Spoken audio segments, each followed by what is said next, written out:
Hi guys, நம்ம பிரெப்போட 17வது நாள் இது. அப்புறம் பாத்தீங்கன்னா இதான் நம்மளோட கரண்ட் கண்டிஷன் கைஸ். நம்ம காம்படிஷனுக்கு பாத்தீங்கன்னா இன்னும் 21 நாள் தான் இருக்குது. நம்ம கோச் வர நேர்ல சொல்லிடுறாப்புல கண்டிஷன் செக் பண்ண. அப்புறம் என்ன கதைன்னு பேசலாம்னு இருக்கோம் கைஸ். பேசிட்டு நான் என்ன அப்டேட்னு உங்களுக்கு சொல்றேன் கண்டிப்பா. அப்புறம் காலையிலேயே பாத்தீங்கன்னா வெயில் சுல்லுன்னு அடிக்குது. மணி பாத்தீங்கன்னா ஒரு 6:45 தான் இருக்கும். அதுக்கே வெயில் பொழக்குது. அப்ப நம்ம டெய்லி ரொட்டீன் உள்ள போலாம்.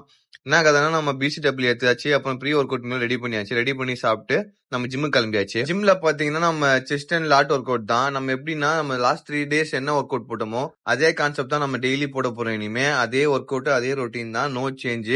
கோச் எப்ப சேஞ்ச் பண்ண சொல்றாரோ அப்ப சேஞ்ச் பண்ணிக்கலாம். அது வரைக்கும் சேம் ரொட்டீன் தான். செஸ்ல பாத்தீங்கன்னா அதே super set, pyramid set and failure set.